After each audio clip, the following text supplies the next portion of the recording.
दोस्तों नमस्कार, मैं राकेश सिंह एसबीए अपने इस चैनल इंश्योरेंस स्कूल में आपका हार्दिक स्वागत करता हूं।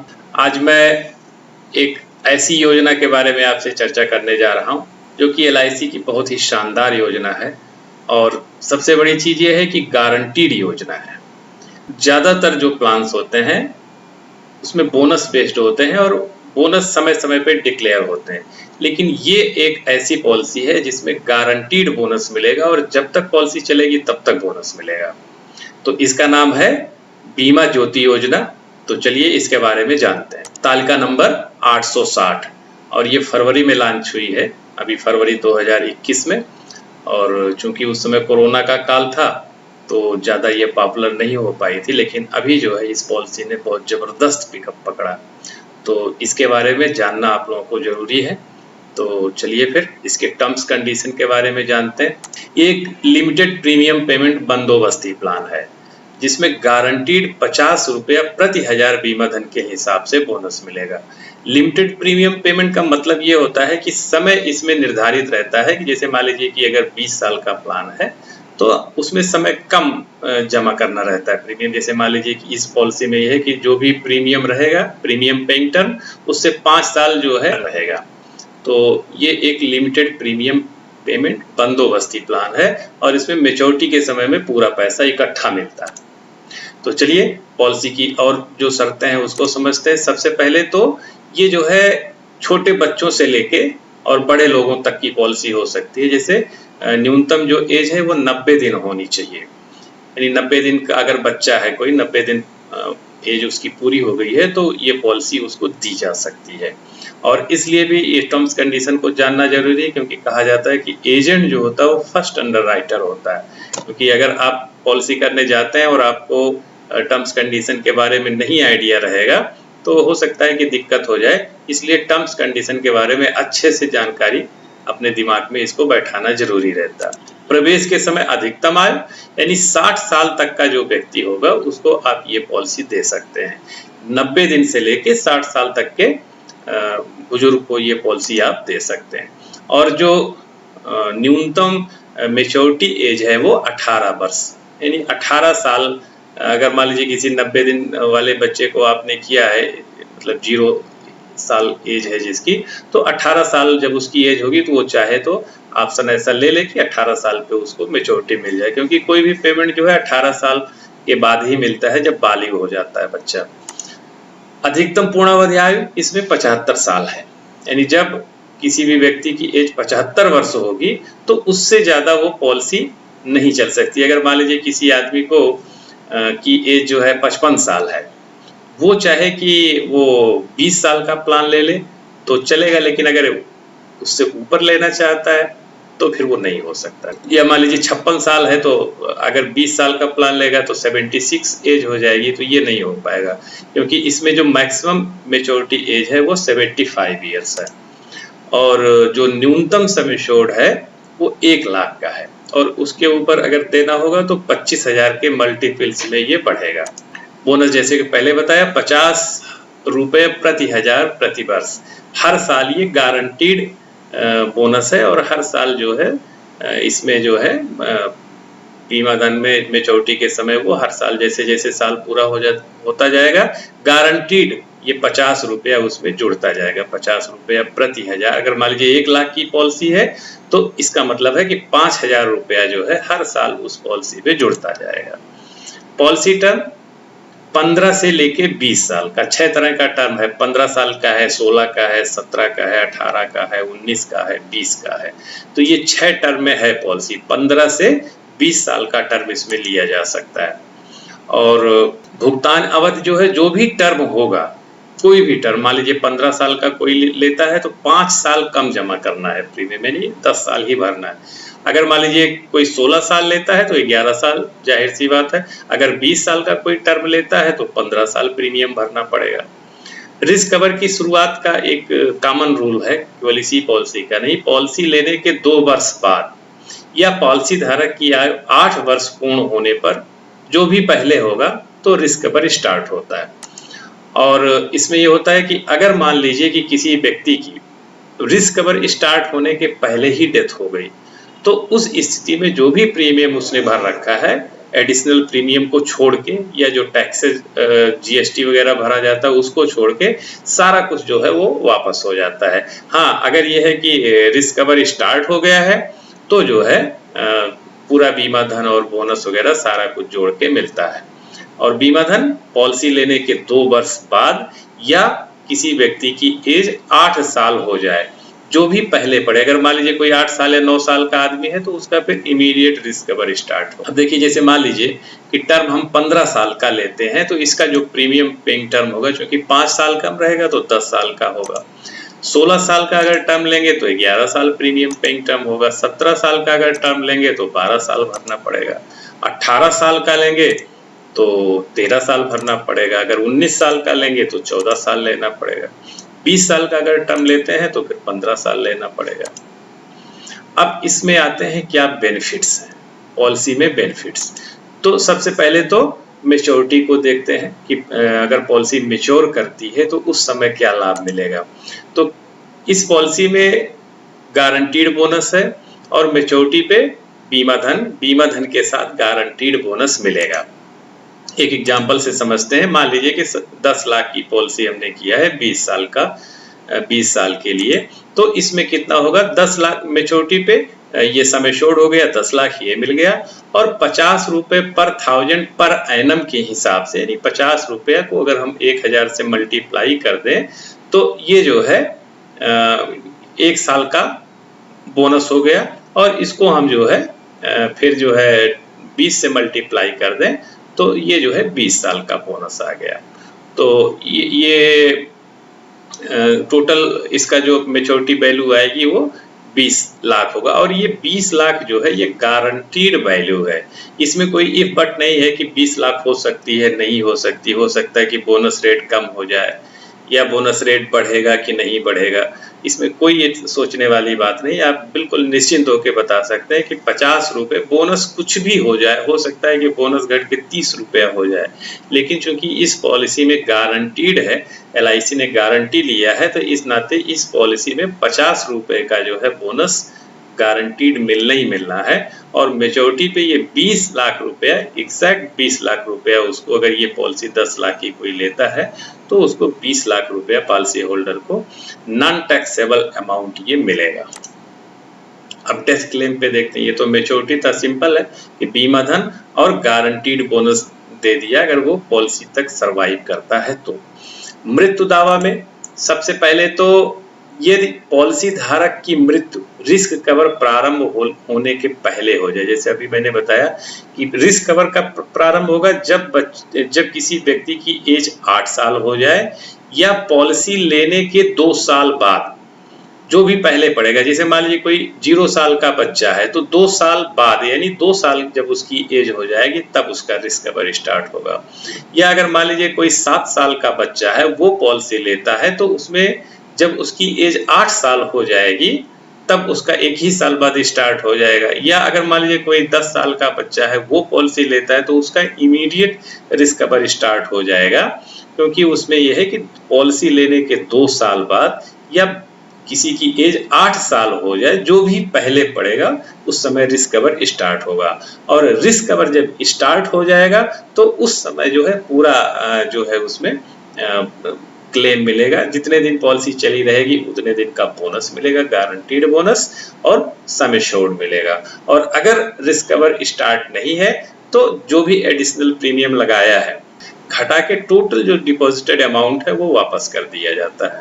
मृत्यु 2 तरह से हो सकती है, या तो सामान्य मृत्यु होगी या एक्सीडेंटल डेथ हो सकती है। तो अगर सामान्य मृत्यु होती है तो क्या उसमें क्लेम भुगतान होगा, इसके विषय में थोड़ा चर्चा करते हैं। बीमा धन का 1.25 गुना अगर सामान्य मृत्यु होती है बीमा धारक की, तो बीमा धन का 1.25 गुना बीमा धन जो रहेगा डेथ के मेच्योरिटी में तो उसको नॉर्मल सम एश्योर्ड से ही कैलकुलेट करते हैं, लेकिन अगर डेथ होती है तो उसका 1.25 गुना देते हैं। और जितने दिन पॉलिसी चली रहती है उतने दिन का 50 रुपए प्रति 1000 प्रति वर्ष की दर से गारंटीड बोनस भी देते हैं। तो बीमा धन का 1.25 गुना और 50 रुपए प्रति वर्ष के हिसाब से, बोनस के हिसाब से अगर कैलकुलेशन करें तो एक एग्जांपल से देखते हैं। मान लीजिए कि 10 लाख का बीमा धन लेते हैं और 5 साल बाद ये मानते हैं कि किसी व्यक्ति की डेथ होती है, तो उसको क्या डेथ क्लेम मिलेगा। तो सबसे पहले तो 10 लाख का सवा गुना हो जाएगा, 12.5 लाख ये मिल गया। और 5 साल में 50 के रुपए के हिसाब से, यानी 1000 की पॉलिसी पे अगर 1000 की उसने लिया होता तो 50 रुपए हर साल बोनस मिलता, वो भी गारंटीड। अब उसने चूंकि 10 लाख की लिया है तो 50 इंटू 1000, तो ये जो है 10 लाख का 1 साल का बोनस हुआ। और हमने ये माना कि 5 साल बाद उसकी डेथ हो जाती है, तो इसको 5 से अगर मल्टीप्लाई कर दें तो ये हो गया 2.5 लाख। 2.5 लाख और 12.5 लाख यानी 15 लाख रुपया अगर वो 5 साल बाद उस व्यक्ति की डेथ हो जाती है और उसने 10 लाख की पॉलिसी लिया है, तो उसके परिवार को 15 लाख रुपए का एक मुश्त नॉन टैक्सेबल भुगतान होगा। तो ये तो है सामान्य मृत्यु की स्थिति में। और दूसरा तरह से जो मृत्यु हो सकती है वो है दुर्घटना के कारण। मान लीजिए किसी व्यक्ति की एक्सीडेंट से डेथ हो जाती है, तो उसको क्या भुगतान होगा। तो उसमें ये होता है कि जो बीमा धन होता है बेसिक सम एश्योर्ड, डेथ की स्थिति में वो तो सवा गुना मिलता ही, वो कैसी भी डेथ हो उसमें सवा गुना एक तो बेसिक सम एश्योर्ड मिलेगा।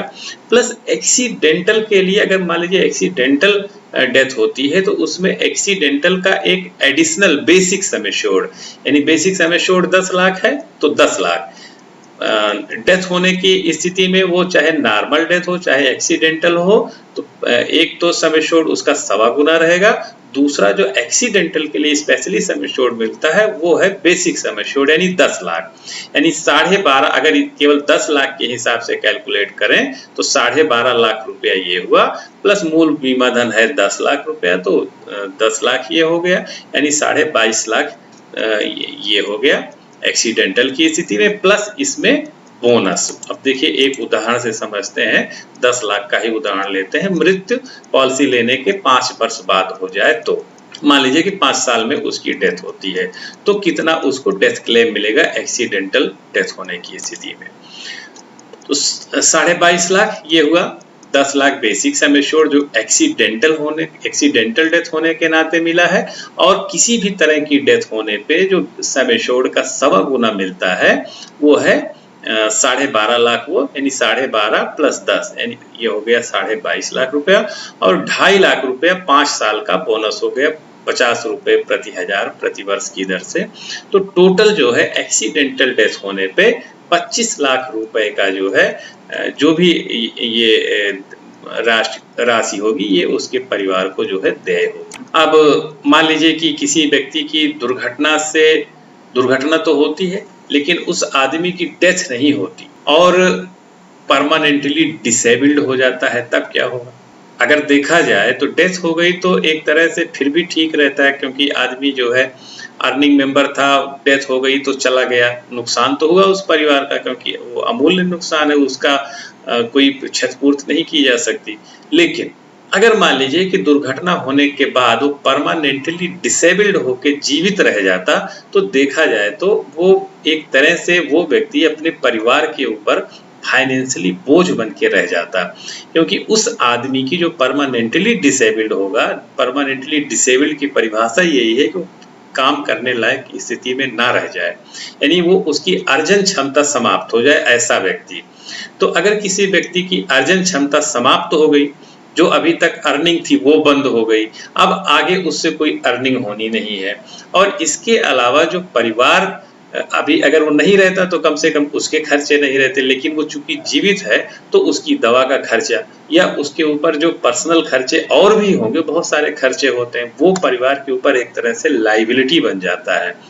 इस नाते जो है लाइफ इंश्योरेंस कॉर्पोरेशन ने ये इस बात को बहुत गहराई से समझा कि परमानेंटली डिसेबल्ड व्यक्ति जो होता है वो अगर देखा जाए तो एक तरह से डेथ से भी खतरनाक होता है और परिवार के लिए ज्यादा हानिकारक होता है। तो ऐसे लोगों को भी अगर मान लीजिए कोई परमानेंटली डिसेबल्ड हो गया है तो उसको भी रिस्क कवर दिया जाए और उसको लाभार्थी बनाया जाए उसके परिवार को ऐसी स्थिति में, नहीं तो परिवार पूरी तरह से तबाह हो जाता है। और इंश्योरेंस का काम ही यही है। इंश्योरेंस से कोई आदमी अमीर नहीं बनता ये कहा जाता है, लेकिन इतना जरूर है कि इंश्योरेंस गरीब होने से जरूर बचाता है। पॉलिसी में कभी भी इसे शामिल किया जा सकता है, मतलब जो ये राइडर होता है एक्सीडेंटल का और परमानेंटली डिसेबल्ड का, ये दोनों साथ में रहते हैं और दोनों को कभी भी शामिल किया जा सकता है, लेकिन शर्त ये है कि ये जो है कम से कम 5 साल तक होना चाहिए। जैसे मान लीजिए कि 20 साल का प्लान लिया हमने और हमने शुरू में, मान लीजिए छोटे बच्चे हैं तो जब तक वो बालिग नहीं होंगे तब तक उनको परमानेंट ये एक्सीडेंटल और परमानेंट डिसेबिलिटी बेनिफिट राइडर का लाभ नहीं मिलता। जब वो बालिग हो जाते हैं उसके बाद ही उसका उनको लाभ मिलेगा। तो ऐसी स्थिति में उस समय उनको नहीं मिल सकता दुर्घटना हित लाभ का, दुर्घटना और परमानेंटली डिसेबिलिटी का लाभ, तो वो बाद में जब चाहे उसको अपनी पॉलिसी में जोड़ सकते हैं। हाँ, बस शर्त ये है कि 5 साल का कम से कम टर्म बचा हुआ हो। ऐसा नहीं कि पॉलिसी मैच्योरिटी पे आ गई है और एक साल बचा है तो उस समय परमानेंटली ये एक्सीडेंटल बेनिफिट राइडर का लाभ लेने कोई जाए तो वो नहीं कंसीडर किया जाएगा। हाँ, यह है कि 5 साल तक का प्रीमियम होना चाहिए। अब इसमें भी कुछ थोड़ा टर्म्स कंडीशन है, इसको भी समझ लेते हैं कि किन कंडीशंस में किसको किसको दिया जा सकता है। सबसे पहले तो जैसे आदमी बालिग हो जाएगा उसी को एक्सीडेंटल राइडर और परमानेंटली डिसेबिलिटी वाला ये जो राइडर है ये मिलता है। और अधिकतम इसमें जो एज होती है वो 70 साल, यानी जैसे मान लीजिए कि इस पॉलिसी का जो टर्म्स कंडीशन में इसकी जो एज है वो 75 ईयर्स है, लेकिन जो एक्सीडेंटल बेनिफिट वाला राइडर रहेगा वो 70 साल की एज तक रहेगा, उसके बाद फिर सीज हो जाएगा वो।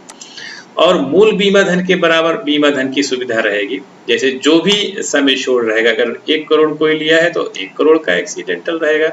एक्सीडेंटल का एक बीच में मैं आपको यहाँ और ऐड कर देना चाहता हूँ कि एक्सीडेंटल राइडर में जो अधिकतम सीमा है वो 1 करोड़ है। हाँ, यह है कि जीवन शिरोमणि पॉलिसी अगर किसी ने ले रखा है तो वो एडिशनल है, उसमें 1 करोड़ का आप और ले सकते हैं, यानी जीवन शिरोमणि के साथ में 2 करोड़ का एक्सीडेंटल का एडिशनल आप ले सकते। और इसमें जो मान लीजिए आप 10 लाख की पॉलिसी लेते हैं तो आप 10 लाख तक का एक्सीडेंटल राइडर आप ले सकते हैं। लेकिन अगर आपको लगता नहीं हम 10 लाख का एक्सीडेंटल राइडर नहीं लेंगे, थोड़ा कम ही लेंगे, 5 ही लाख का लेंगे, तो 5 लाख का भी ले सकते हैं। हाँ, यह है कि जो भी आप लेंगे 5000 के मल्टीपल्स में चलेगा, लेकिन ज्यादातर लोग जो है उसके जो सम एश्योर्ड होता है उसके बराबर ही जो है ये एक्सीडेंटल राइडर और परमानेंटली डिसेबिलिटी राइडर ये एक साथ ही लेते हैं। पूर्ण विकलांगता हित लाभ की स्थिति में क्या होता है? मान लीजिए कोई आदमी परमानेंटली डिसेबल्ड हो गया, ऐसी स्थिति में LIC किस तरह से हेल्प करती है, तो ये थोड़ा सा चर्चा करते हैं। इस पे सबसे पहली चीज तो जैसे मैंने पहले बताया कि वो आदमी जो परमानेंटली डिसेबल्ड हो गया उसकी अर्जन क्षमता पूरी तरह से समाप्त हो जाती और वो कोई काम करने की स्थिति में नहीं रह जाता, तो इस नाते वो परिवार पे लायबिलिटी बन जाता है। जब लायबिलिटी बन जाता है तो उसका जीवन बोझिल हो जाता है। इसलिए LIC ने इस बात को बहुत गंभीरता से समझा कि उसके आगे के सारे प्रीमियम माफ कर दिए जाएं, क्योंकि वो उसके पास अपने दवा के पैसे नहीं है तो वो LIC का प्रीमियम कहाँ से भरेगा। तो उसके सारे प्रीमियम जो भी ड्यू प्रीमियम होते हैं वो माफ कर दिए जाते हैं और उसको दवा की भी जरूरत है, उसके अपने खर्चे हैं, उसका जीवन यापन कायदे से चलता रहे, बहुत प्रॉब्लम ना हो उसको, तो बीमा धन का 10% 10 वर्षों तक समान मासिक किस्तों में देते हैं। यानी अगर मान लीजिए 12 लाख की उसने पॉलिसी लिया है तो हर साल 1,20,000 रुपया उसे मिलेगा। अब अगर 12 किस्तों में उसको हम डिवाइड करेंगे तो 10-10 हजार रुपये महीने के हिसाब से उसको मिलेगा। तो इस तरह से उसको सम एश्योर्ड का 10% 10 मासिक किस्तों में 10 वर्षों तक समान मासिक किस्तों में उसको देते रहते हैं कि जिससे उसका जीवन यापन होता रहे और उसके जो दवा वगैरह के पैसे हैं वो निकल आए और उसकी जो न्यूनतम आवश्यकता है वो कम से कम पूरी हो जाए।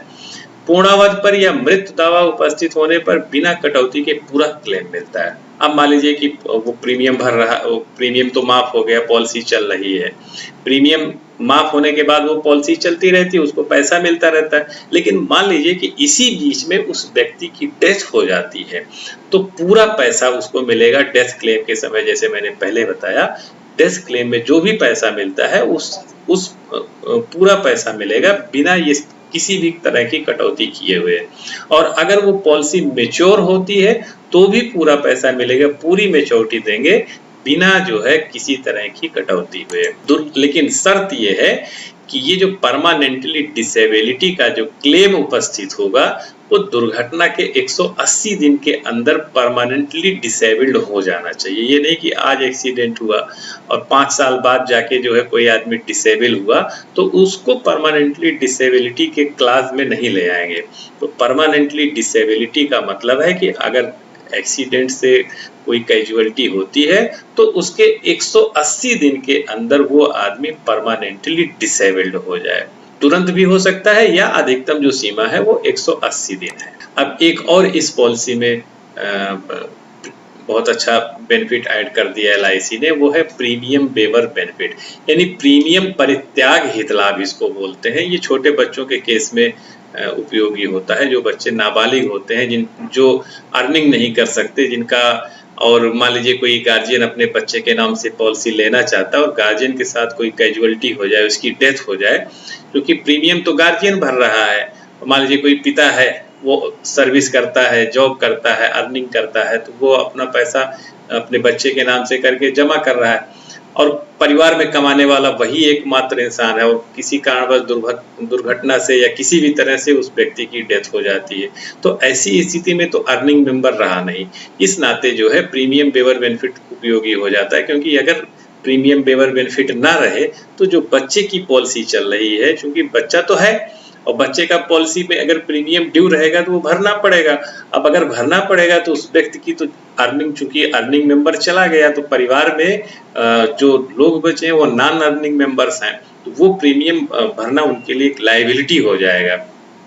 इस नाते LIC ने इस चीज को बहुत गंभीरता से समझा कि प्रीमियम वेवर बेनिफिट का जो लाभ है उसको जरूर जोड़ा जाए, और छोटे बच्चों के केस में प्रीमियम वेवर बेनिफिट का एक लाभ जोड़ा है। और किसी भी व्यक्ति को अगर प्रीमियम वेवर बेनिफिट का लाभ चाहिए होता है तो वो अतिरिक्त प्रीमियम देके वो अपने में जोड़ सकता है। तो इसके लिए भी कुछ टर्म्स कंडीशन रखी है LIC ने कि किसको दिया जा सकता है। जैसे कि कोई गार्जियन जो 18 साल का होगा वो ले सकता है। 18 साल न्यूनतम एज होनी चाहिए, अधिकतम जो है 55 साल, यानी अगर 55 साल से ज्यादा किसी व्यक्ति की एज है तो वो इस पॉलिसी में जो है प्रीमियम वेवर बेनिफिट राइडर नहीं ले सकता। तो यानी जो मैक्सिमम एज है वो 55 वर्ष है। अधिकतम पूर्णावधि है 70 वर्ष, यानी अगर 50 साल का आदमी है तो अधिक से अधिक वो 20 साल का ही टर्म वाले प्लान में ही जो है उसको मिल सकता है। 70 साल जैसे पूरा होगा उसका जो है ये प्रीमियम वेवर बेनिफिट वाला लाभ खत्म हो जाएगा। और प्रीमियम वेवर से सुरक्षा बच्चे की आयु 25 वर्ष होने तक होती है। ये ध्यान रहे कि वो कोई बच्चा अगर 17 साल का है तो वो भी ले सकता है, लेकिन ये है कि अधिकतम जब उसकी एज 25 साल हो जाएगी तब तक उसको रिस्क कवर में उसको ये प्रीमियम वेवर बेनिफिट वाला लाभ मिलेगा। और जैसे ही 25 साल पूरा होगा वो पॉलिसी ये मान ली जाएगी कि अब उसको प्रीमियम वेवर बेनिफिट की जरूरत नहीं है। अगर कोई कैजुअलिटी गार्जियन के साथ होती है, क्योंकि बच्चा अब काफी समझदार हो गया, 25 साल उसकी एज हो गई है, तो अर्निंग करने की हैसियत में आ चुका है और वो अपनी पॉलिसी को आगे खुद चलाए। अब टर्म राइडर का मतलब होता है कि बिना पॉलिसी के लाभ को बढ़ाए। लाभ का मतलब है कि जो मैच्योरिटी वगैरह है इसको बिना बढ़ाए रिस्क कवर, अगर हम एडिशनल रिस्क कवर चाहते हैं तो उसको बढ़ा देना, उसको इंक्रीज कर देना, तो ये होता है टर्म राइडर। तो टर्म राइडर भी इस पॉलिसी में लिया जा सकता है। उसके लिए भी कुछ शर्तें हैं, जैसे 18 साल एज होनी चाहिए, अधिकतम आयु जैसे मूल पॉलिसी में थी उसी तरह से इसमें भी है, न्यूनतम बीमा धन 1 लाख, यानी जो टर्म राइडर है वो अधिकतम उसकी जो सीमा है वो 25 लाख है, न्यूनतम जो बीमा धन है 1 लाख। अगर मान लीजिए कोई आदमी 5 लाख का बीमा लेता है तो कोई मतलब नहीं, फिर तो वो 5 लाख का टर्म राइडर भी ले सकता है। लेकिन अगर कोई आदमी 50 लाख का सम एश्योर्ड लेता है तो 50 लाख सम एश्योर्ड के लिए 50 लाख का तो उसका बेसिक सम एश्योर्ड हो जाएगा, लेकिन अगर वो टर्म राइडर लेना चाहेगा तो उसको मैक्सिमम 25 लाख का मिलेगा।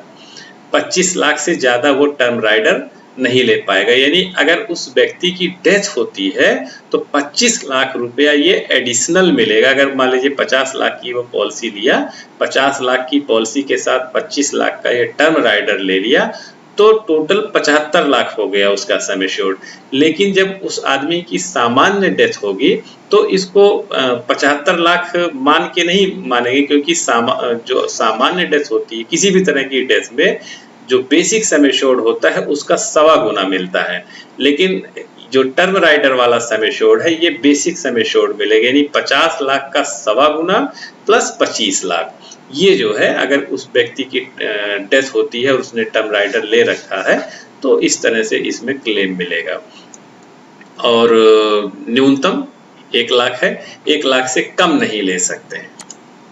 अब 1 लाख का न्यूनतम ये प्लान है तो उससे कम लेने का प्रश्न ही नहीं है। Critical illness rider, critical illness rider LIC ने ये भी महसूस किया है कि कुछ लोग जो है बीमार हो जाते हैं और ऐसी खतरनाक बीमारियां हैं कि पूरा लोगों का अपना तो छोड़िए, जो परिवार के शुभचिंतक होते हैं उनकी भी अर्थव्यवस्था बिगड़ जाती है। ऐसे मान लीजिए किसी का लीवर ट्रांसप्लांट कराना हो तो 50 लाख रुपए से कम का इवेंट नहीं होता ये, और किडनी फेल हो गई किसी की तो 10 लाख रुपया मान लीजिए।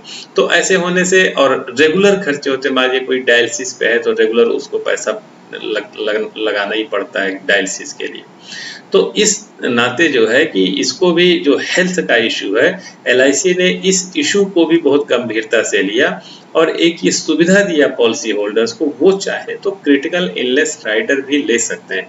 15 तरह की बीमारियां हैं, 15 तरह की बीमारियों का कवरेज मिलता है, और अगर उन बीमारियों के नाते आदमी बीमार होता है और उसको ये होता है कि ये बीमारियां हो गई हैं, तो वो जो है जितने का क्रिटिकल इलनेस राइडर रहता है वो उसको भुगतान होता है। और इसका भी क्रिटिकल इलनेस राइडर लेने के लिए क्या कुछ शर्तें हैं वो देखते हैं। 18 साल एज होनी चाहिए, यानी चूंकि पॉलिसी तो 90 दिन से हो सकती है, यानी छोटे बच्चों को इस तरह के जो राइडर्स होते हैं वो नहीं मिलते हैं, चाहे वो क्रिटिकल इलनेस राइडर हो, चाहे परमानेंट डिसेबिलिटी बेनिफिट राइडर हो, एक्सीडेंटल राइडर हो, तो ये जो है छोटे बच्चों को नहीं मिलते। ये 18 साल यानी बालिग होने के बाद ही ये राइडर्स मिलते हैं, यानी न्यूनतम जो एज है वो 18 साल है। अधिकतम एज मूल पॉलिसी की तरह से है, और न्यूनतम बीमा धन 1 लाख, अधिकतम बीमा धन इसमें भी 25 लाख है, और 25,000 के मल्टीपल्स में ये चलेगा। अब इस पॉलिसी में कुछ और भी फैसिलिटीज हैं, उस पे भी चर्चा कर लेते हैं। जैसे पॉलिसी में लोन की सुविधा है। सबसे बड़ी चीज तो मैंने आपको बताया, मैच्योरिटी पे गारंटीड बोनस के साथ में ये जो है पॉलिसी जो है मैच्योर करेगी। लेकिन अगर मान लीजिए किसी व्यक्ति को बीच में जरूरत पड़ गई पैसे, तो उसके पास सरेंडर करने से बेहतर विकल्प ये होता है कि वो लोन ले ले। किसी भी पॉलिसी में अगर वो पॉलिसी इनफोर्स है तो 90% सरेंडर वैल्यू का लोन मिल जाता है। अपना काम चलाए और जब पैसा हो जाए तो लोन रिपे कर दे, और उसकी पॉलिसी में सारे बेनिफिट्स उसको एज इट इज मिलते रहेंगे और पॉलिसी भी चलती रहेगी, रिस्क कवर भी बना रहेगा। लेकिन अगर पॉलिसी को सरेंडर कर देगा तो उसका बहुत सारा लॉस भी होता है, क्योंकि सरेंडर अपने आप में एक पनिशमेंट है, ब्रीच ऑफ कॉन्ट्रैक्ट होता है, इस नाते जो है सरेंडर में काफी नुकसान भी होता है। पॉलिसी को कोलेटरल सिक्योरिटी में जमा कर सकते हैं। मान लीजिए कि हमने कहीं से लोन लिया, बाहर से लोन लिया, HFL से लोन लिया घर बनवाने के लिए, बैंक से लोन लिया, तो मैं अपनी पॉलिसी को गिरवी रख सकता हूँ, इसको कोलेटरल सिक्योरिटी बोलते हैं। गिरवी लेके मैं लोन ले सकता हूँ। प्रीमियम भुगतान पर सेक्शन 80C के अंतर्गत इनकम टैक्स की छूट मिलती है। जो भी हम प्रीमियम जमा करते हैं LIC में, सेक्शन 80C में 1.5 लाख रुपए तक ये सेक्शन 80C में आता है, और इसमें सेक्शन 80C की जो अभी लिमिट है वो है 1.5 लाख रुपया, यानी 1.5 लाख तक का अगर हम प्रीमियम भरेंगे तो वो सेक्शन 80C के अंतर्गत हमारी इनकम से माइनस हो जाएगा। पूर्णावधि पर सेक्शन 10D के अंतर्गत इनकम टैक्स की छूट मिलती है। तो जो भी मैच्योरिटी होगी वो चाहे 1 करोड़ की हो, चाहे 10 करोड़ की हो, चाहे जो हो, ना तो उसको इनकम में जोड़ा जाएगा, वो जो है पूरी तरह से टैक्स फ्री मैच्योरिटी होती है। LIC की सबसे बड़ी खासियत यह है कि अगर किसी आदमी को मान लीजिए कहीं बाहर से उसको 10 लाख रुपया मिलता है और वो 30% के स्लैब में है, तो उसका 30% टैक्स कट जाएगा। यानी उसको एक्चुअल जो बेनिफिट हुआ वो 7 लाख रुपए का हुआ। LIC में जो भी पैसा मिलेगा, मान लीजिए उसको 7 ही लाख मिला या 8 लाख मिला, तो वो टोटल का टोटल उसके पास अपना रहेगा। एक पैसे की कोई टैक्स लायबिलिटी जो है गवर्नमेंट की नहीं बनती है पूरी तरह से। वो चाहे कोई अनलिमिटेड अमाउंट हो, 1 करोड़ 10 करोड़ जो भी मैच्योरिटी मिलेगी वो नॉन टैक्सेबल मिलती है। एक पॉलिसी का एग्जाम्पल देके मैं बताता हूँ कि जैसे मान लीजिए कोई 30 साल का आदमी है, अगर वो 20 साल का प्लान लेता है तो उसको 15 साल का प्रीमियम भरना पड़ेगा। प्रीमियम पेइंग टर्म जो है वो 15 साल रहेगा, क्योंकि जो टर्म है उससे 5 साल प्रीमियम पेइंग टर्म कम रहता है। और इसमें उसने एक राइडर भी जोड़ लिया, एक्सीडेंटल बेनिफिट और डिसेबिलिटी बेनिफिट का। और ये जो है मान लीजिए उसने सम एश्योर्ड 10 लाख का लिया, तो डेथ सम एश्योर्ड कितना होगा? नॉर्मल अगर उसकी डेथ होगी तो वो हो गया 12.5 लाख, क्योंकि सवा गुना होता है बेसिक सम एश्योर्ड का। बेसिक सम एश्योर्ड है 10 लाख, तो उसका सवा गुना 12.5 लाख रुपया ये डेथ सम एश्योर्ड हो गया। और उसका जो प्रीमियम आएगा, एनुअल प्रीमियम आएगा 82,545 रुपया। 41,720 रुपया हाफ ईयरली है और 21,083 ये क्वार्टरली है। और मंथली जो है 7,028 रुपया। मंथली का मतलब है, मंथली तो अलाउ नहीं है, हाँ यह है कि नच के माध्यम से अगर कोई करता है तो मंथली वो जो है कर सकता है। और रोज का 226 रुपया, यानी अगर कोई व्यक्ति 226 रुपया वो बचत कर ले अपने एक गुल्लक में, 226 रुपया, 250 रुपया, 200 रुपया ही वो डालता जाए, तो साल के अंत में उसको ये 82,545 रुपए की एक अच्छी खासी सेविंग हो जाएगी। और उससे वो 10 लाख की ये पॉलिसी चला सकता है, जिसमें धीरे धीरे करके जो एक बड़ा अमाउंट जब वो मेच्योर करेगा तो 20 लाख रुपए का नॉन टैक्सेबल अमाउंट उसको मिलेगा। तो ये इस पॉलिसी की ये विशेष खूबी है। और अगली साल से ये प्रीमियम कम हो जाएगा, क्योंकि टैक्सेस कम हो जाते हैं, 2.25% हो जाते हैं टैक्स। तो जो ईयरली प्रीमियम होगा वो 80,767 रुपया हो जाएगा। और हाफ ईयरली प्रीमियम हो जाएगा 40,821 रुपया, क्वार्टरली हो जाएगा 20,629 और मंथली हो जाएगा, यानी जो नच के माध्यम से होगा वो 6876 रुपए का हो जाएगा। यानी 221 रुपया उसको एक्चुअल में साल भर तो उसको बचत करनी थी, लेकिन उसके बाद जो है 221 रुपए की ये कांस्टेंट सेविंग उसको पूरे लाइफ टाइम 20 साल तक, 19 साल तक करना पड़ेगा। तो ये, और guarantee return eight maturity time 20 lakh, ये इसका जो है मेन पॉइंट ये है, इस पे जोर दे सकते हैं कि गारंटीड अमाउंट मिलेगा इसमें 20 लाख रुपए का, बिना इफ एंड बट के ये 20 लाख रुपया पॉलिसी होल्डर को नॉन टैक्सेबल अमाउंट मिलेगा। एक बार फिर से बीमा ज्योति योजना के मेन सेलिंग पॉइंट्स पे विचार करते हैं। सबसे पहले तो फोकस करना है कि गारंटीड योजना है ये, और अगर हम 20 साल का प्लान लेते हैं 10 लाख रुपए का, तो गारंटीड 20 लाख रुपया इसमें मिलना है।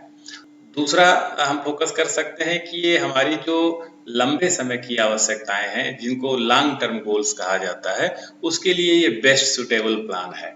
20 साल का हम कोई प्लानिंग करते हैं तो 20 साल तक लगातार गारंटीड रिटर्न देगा। Best option for tax saving section 80 से के लिए बहुत ही अच्छा है, क्योंकि इसमें 1.5 लाख तक की टैक्स सेविंग जो है बिना किसी चिंता के आप कर सकते हैं। जो भी आपका 1.5 लाख तक का जो इन्वेस्टमेंट होगा वो आप की इनकम से माइनस हो जाएगा। टैक्स सेविंग के हिसाब से बहुत अच्छा प्लान है। साथ में ये भी है कि ये प्लान मेच्योरिटी पे टैक्स फ्री है। जो भी इसमें रिटर्न होगा वो सेक्शन 10D के तहत टैक्स फ्री रिटर्न होता। कोई भी टैक्स की लाइबिलिटी इसमें बनने वाली नहीं है, ना ही इनकम में जोड़ा जाएगा।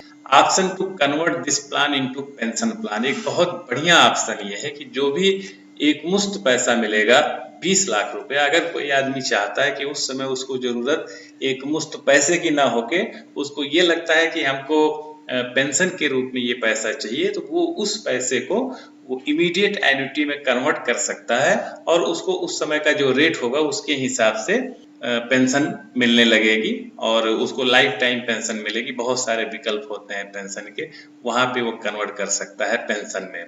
तो एक ये भी इसका सेलिंग पॉइंट है, इस पे भी फोकस किया जा सकता है। और एक बढ़िया सेलिंग पॉइंट ये भी हो सकता है, इस पे फोकस किया जा सकता है कि policy can be deposited as collateral security.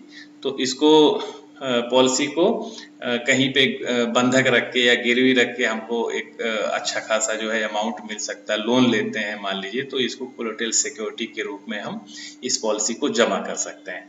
तो बहुत सारे फीचर्स हैं और इसको सारे फीचर्स को समझाना है। कोई भी फीचर पॉलिसी होल्डर को अच्छा लग सकता है, इसलिए सारे फीचर्स आप बताएं। तो ये एक वैसे भी बहुत अच्छा प्लान है। सबसे बड़ी चीज है कि गारंटी रिटर्न का प्लान है। एक उदाहरण से समझते हैं कि अगर कोई व्यक्ति 2021 में मान लीजिए 30 साल का व्यक्ति है, 10 लाख की वो पॉलिसी लेता है, तो पॉलिसी लेते ही उसको 13 लाख का रिस्क कवर रहेगा, क्योंकि 1.25 गुना रिस्क कवर होता है। 1.25 गुना का मतलब हुआ कि 12.5 लाख का, और साल भर का उसको बोनस 50,000 का मिल जाएगा, यानी 13 लाख का उसको एक साल बीतते बीतते उसकी पॉलिसी में ऐड हो जाएगा। और अगर कहीं उसकी डेथ एक्सीडेंटल डेथ होती है तो 10 लाख का और मिल जाएगा, यानी 23 लाख का रिस्क कवर रहेगा। इसके लिए उसको टोटल जो साल का प्रीमियम चुकाना पड़ेगा वो 82,545 रुपया है। अब ये जो 82,545 रुपया है, इस पे उसको 24,764 की टैक्स सेविंग हो जाएगी, जिसके नाते उसका जो एक्चुअल उसके ऊपर जो भार आएगा वो कह सकते हैं कि 57,781 रुपया ही आएगा, क्योंकि उसने 24,764 रुपए का 24,764 का प्रत्यक्ष सेविंग एक उसने टैक्स के रूप में बचत कर लिया। क्योंकि अगर मान लीजिए ये टैक्स सेविंग नहीं करता तो जो भी उसकी इनकम थी उसमें से जो है ये टैक्स कट जाता। तो अब इस टैक्स को बचाने के लिए उसने अगर 82,845 का ये प्रीमियम भरा है तो उसमें उसको 24,764 की जो है टैक्स सेविंग हो जाएगी। और जैसे जैसे उसकी एज बढ़ती जाएगी, जैसे अभी 2021 में 30 साल एज थी तो उसको 13 लाख का रिस्क कवर था, लेकिन जैसे ही 2022 में जब 31 साल का होगा तो फिर जो बोनस है वो ऐड होता जा रहा है और रिस्क कवर उसका इंक्रीज करता जा रहा है। इस तरह से बढ़ते बढ़ते 10 साल में, यानी जब 2031 में जब उसकी एज 40 साल होगी तो 40 साल की एज में बढ़ के जो नॉर्मल रिस्क कवर है वो हो गया है 18 लाख, जैसा कि इस चार्ट में दिख रहा है वो हो गया है 18 लाख, और एक्सीडेंटल क्लेम है वो हो जाएगा 28 लाख का। और अभी भी उसको चूंकि प्रीमियम लगातार भर रहा है तो 80,767 रुपए का जो भी प्रीमियम भरेगा, प्रीमियम अभी चूंकि पहली बार में 82,545 था, उसके बाद वो घट गया क्योंकि 2.25% हो गया है जीएसटी, तो अब हो गया 80,767। इस पे वो 24,230 की टैक्स सेविंग करेगा। तो एक तरह से देखा जाए तो एक्चुअल में जो उसने पैसा लगाया है वो केवल 56,537 रुपया लगाया है। और इस पे उसको सरेंडर भी मिल सकता है, पॉलिसी को चाहे तो सरेंडर कर सकता है, जब चाहे तब कर सकता है 2 साल के बाद। अगर सरेंडर करने में चूंकि लॉस होता है इसलिए वो पॉलिसी पे लोन ले सकता है, अपना काम चला ले, इंटरेस्ट भरता रहे पॉलिसी पे, मेच्योरिटी से जो मूल लोन का अमाउंट है उसको डिडक्ट करके पूरा पैसा वापस कर देंगे। हाँ, अगर उसके पास कहीं पे पैसे की व्यवस्था होती तो वो चाहे तो अपना बीच में लोन भी जमा कर सकता है। अगर 40 साल में वो लोन लेना चाहता है, यानी 10 साल पॉलिसी चलाने के बाद, तो 5,61,000 का उसको ठीक ठाक एक लोन अमाउंट मिल जाएगा। इसी तरह से जब 44 एज होगी, 44 बीतेगी एज, तो उसकी 15 साल पॉलिसी चल चुकी होगी और अंतिम प्रीमियम भरा होगा वो 80,767 का, और 15 साल बीतते बीतते उसको 8,94,000 यानी ऑलमोस्ट 9 लाख के बराबर का जो है उसको लोन अवेलेबल हो जाएगा। अगर उसको जरूरत पड़ती है तो 9 लाख रुपए का लोन ले सकता है। और पॉलिसी पूरे टेन्योर पे, यानी जब 20 साल हो गए, यानी 30 साल का व्यक्ति जब 50 साल की एज पाएगा 2041 में, तो उस समय इस पॉलिसी में पूरा ये मेच्योरिटी मिल जाएगी और वो होगी 20 लाख का एक मुश्त अमाउंट होगा जो कि नॉन टैक्सेबल होगा। तो इसको इस तरह से समझाया जा सकता है तो थोड़ा सा आकर्षक भी लगेगा, और उसको ये भी लगेगा कि इसमें जो है ज़्यादा जो सेविंग हो जा रही है, टैक्स सेविंग, तो उसके नाते इन्वेस्टमेंट भी बहुत ज़्यादा नहीं लगेगा। और एक तरीका ये भी हो सकता है, क्योंकि हम समझाते हैं जब भी तो उसको मेच्योरिटी हमको पूरा बताना है 20 लाख रुपया, लेकिन जो प्रीमियम की हमको डिमांड करनी है, जो प्रीमियम को समझाना है उसको हमको मंथली या फिर डेली बेस पे समझाना है। हाँ, लेकिन ये है कि जब उससे प्रीमियम हम पॉलिसी होल्डर से लें तो उससे ईयरली बेस पे प्रीमियम की डिमांड करें, क्योंकि ईयरली अगर वो प्रीमियम भरेगा तो उसके लिए भी बेहतर है और एजेंट के लिए भी बेहतर होता है, क्योंकि सर्विसिंग एस्पेक्ट कम होता है।